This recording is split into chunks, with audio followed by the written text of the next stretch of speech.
தென்காசி மாவட்ட ஆட்சியர் அலுவலகத்தில் நடைபெற்ற குறைதீர் கூட்டத்தில் பொதுமக்கள் நீண்ட வரிசையில் காத்திருக்கக்கூடிய நிலை ஏற்பட்டிருக்கிறது. தென்காசி மாவட்ட ஆட்சியர் அலுவலகத்தில் நடைபெற்ற மக்கள் குறைதீர்ப்பு கூட்டத்தில் பொதுமக்கள் நீண்ட வரிசையில் காத்திருக்கக்கூடிய நிலை ஏற்பட்டிருக்கிறது. கடந்த 3 வார காலமாக குறைதீர் கூட்டத்திற்கு அதிகப்படியான மக்கள் வரக்கூடிய சூழலில் முடிவு எட்டப்படாத நிலையில் தற்பொழுது மீண்டும் நீண்ட வரிசையில் பொதுமக்கள் நிற்கக்கூடிய சூழல் ஏற்பட்டிருப்பதை உடனுக்குடன் செய்திகளாக பார்த்து கொண்டிருக்கிறோம். தென்காசி மாவட்ட ஆட்சியர் அலுவலகத்தில் கடந்த 3 வார காலமாக மக்கள் குறைதீர்ப்பு கூட்டம் நடக்காததால் தற்பொழுது இன்று நடைபெற்ற மக்கள் குறைதீர்ப்பு கூட்டத்தில் மக்கள் நீண்ட வரிசையில் காத்திருக்கக்கூடிய நிலை ஏற்பட்டிருக்கிறது. இது தொடர்பான கூடுதல் விவரங்களை தெரிவிக்கிறார் நமது செய்தியாளர் ரஞ்சித்.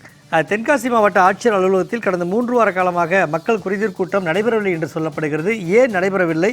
தற்பொழுது கூட்டமும் அதிகமாக இருக்கிறதே, அது பற்றிய கூடுதல் விவரங்களை சொல்லுங்கள். நிச்சயமாக. அதாவது தென்காசி மாவட்ட ஆட்சியர் அலுவலக கூட்டரங்கில் தற்போது பொதுமக்கள் குறைதீர்ப்பு முகாமானது நடைபெற்று வரும் நிலையில் இந்த முகாமில் பங்கேற்பதற்காக ஆயிரக்கணக்கான மக்கள் தற்போது மாவட்ட ஆட்சித்தலைவர் அலுவலகத்திற்கு வருகை தந்து நீண்ட வரிசையில் காத்திருந்து வருகின்றனர். குறிப்பாக திங்கட்கிழமை தோறும் நடைபெறும் இந்த பொதுமக்கள் குறைதீர்ப்பு முகாமானது தென்காசி மாவட்டத்தில் கடந்த 3 வாரங்களாக நடைபெறாத நிலையில் தற்போது புகார் மனுக்களை அளிப்பதற்காக ஏராளமான பொதுமக்கள் கூட்டமாக தற்போது வருகை தந்துள்ளனர். அதாவது ரம்ஜான் பண்டிகை, தென்காசி காசி விஸ்வநாதர் கும்பாபிஷேக விழா, அதாவது உள்ளூர் விடுமுறை தினம் அன்று விடப்பட்டிருந்தது.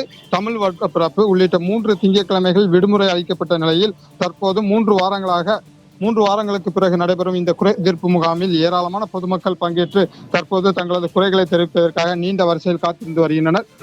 மேலும் தற்போது அவர்களுக்கு பதிவு செய்யும் முறை என்பது மிகவும் காலதாமதமாக ஏற்பட்டு வருவதால் பொதுமக்கள் நீண்ட வரிசையில் வெகு நேரமாக காத்திருந்து மனுக்களை அளித்து வரும் நிலையில் இதன் காரணமாக பொதுமக்கள் பயங்கர அவதிக்கு உள்ளாகியுள்ளது குறிப்பிடத்தக்கது.